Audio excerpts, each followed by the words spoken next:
Es šobrīd atrodos Grīvas dzelzceļa stacijā.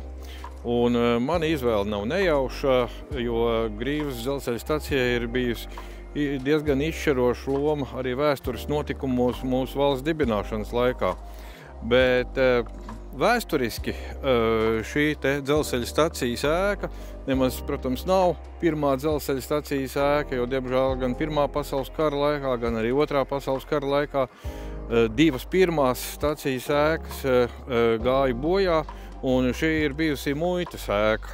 Vismaz starpkara periodā tā to dēvēja, bet praktiski būvēta kā dzīvojamā ēka, kuru, starp citu, Grīvas teritorijā, stacijas teritorijā nav trūcis. 1940. gadā šeit bija 60 dažādas dzelzceļa būves. Tas vien liecina par šīs stacijas lielo nozīmību. Pirmsākumos, jā, varbūt tā bija kā diezgan parasta Sanktpēterburgas Varšavas dzelzceļa starpstacija. Turpmākie notikumi parādīja, ka tās nozīme patiešām ir ļoti liela.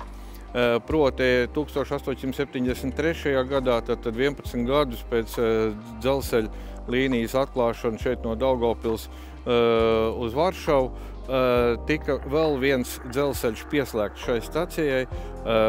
Tas bija tā dēvētais Liepājas-Romnu dzelzceļa iecirknis.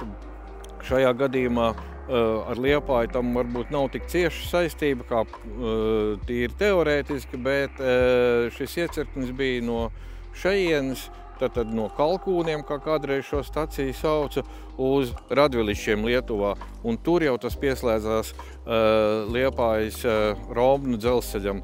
Un tādējādi ar šī dzelzceļa uzbūvu tika sekmēta preču apmaiņa un sūtīšana uz Liepājas ostu. Bet tie notikumi, par kuriem es visvairāk vēlos pavēstīt, risinājās 1919. gadā, 1920. gadā, proti tad, kad Bermonds uzbruka Rīgai, varbūt pat mazliet pirms tam, septembrī, šeit notika diezgan izšķirošas kaujas par Latgali, kuru bija okupējusi Sarkanā armija. Un Grīvas stacija, kas atradās un joprojām, protams, atrodas Daugavas kreisajā krastā, tieši pretīm Daugavpilī, Daugavpils centram. Šeit tika koncentrēti lieli lietuviešu un poļu armijas spēki, un arī cīņās par šīs teritorijas atbrīvošanu piedalījās divi Polijas armijas bruņuvilcieni. Un Grīvas dzelzceļa stacija bija tā vieta, kur arī šie spēki tieši koncentrējās un pēc tam sniedz arī atbalstu Daugavpils atbrīvošanā 1920. gada janvārī. Toreiz īsti nebija pat skaidrs, kam tad piederēs šī teritorija, jo poļi to uzskatīja par savējo, lietuvieši par savējo, bet faktiski Grīva kā sens, vai toreiz, kā jau minēju, tos devēja par Kalkūniem, kā sena apdzīvota vieta vēl pirms Pirmā pasaules kara bija piederīga Kurzemes guberņai, un, protams, arī Latvijas iedzīvotāji šeit dzīvoja pietiekoši daudz, un 1921. un 22. gadā kļuva skaidrs, ka šis apgabals būs Latvijai, un Latvijas dzelzceļnieki bija pirmie, kas arī sāka šeit saimniekot. Tā var to arī nosaukt, jo dzelzceļš tobrīd bija kritiskā infrastruktūra, ļoti svarīga infrastruktūra, un tie, kas pirmie sāk apsaimniekot šo infrastruktūru, tie arī tātad viņu pārvalda, un tā nokļūst viņa īpašumā. Tādējādi arī Grīvas stacija 1921. gadā šis nosaukums, 1922. gadā šis nosaukums tika piešķirts Kalkūnu stacijai, kļuva par ļoti nozīmīgu Latvijas dzelzceļa staciju, jo tātad, kā jau minēju, šeit vairāk dzelzceļi bija izbūvēti, viens Varšavas virzienā, kas mums arī bija ļoti svarīgs, jo toreiz Viļņas reģions bija piekritīgs Polijai, un tādējādi šeit caur Grīvas staciju mums izveidojas tiešā satiksme ar Poliju. Savukārt Radvilišķu virzienā Latvijas teritorijā robežu stacija tika izveidota Eglainē. Tas atkal savienoja Latviju ar Lietuvu.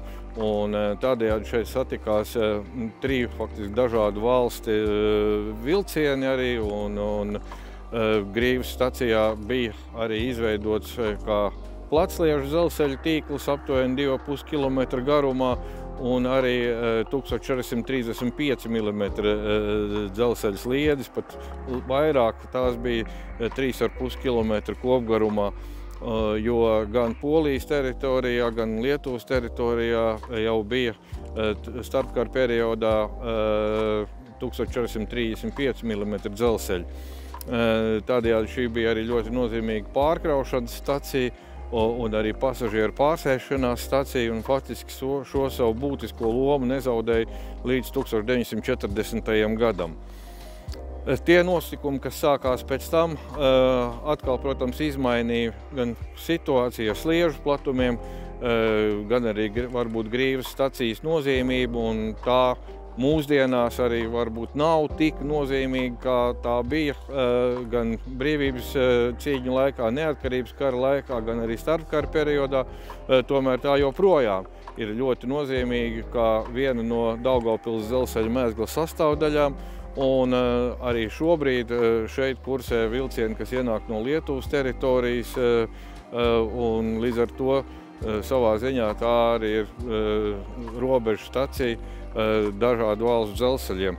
Un arī turpmāk, es domāju, ka Grīvas stacijas nozīmība nezudīs nekur, jo Latvijas dzelzceļa sliedes ir tur, kur tās ir, un arī turpmāk Grīvas stacija tiks izmantota, šajā gadījumā galvenokārt kravas operācijām, pasažieru vilcieni pagaidām te nebrauc, bet jebkurā gadījumā arī komercdarbībai tā ir atvērta un spēlē būtisku lomu Latvijas dzelzceļa sistēmā.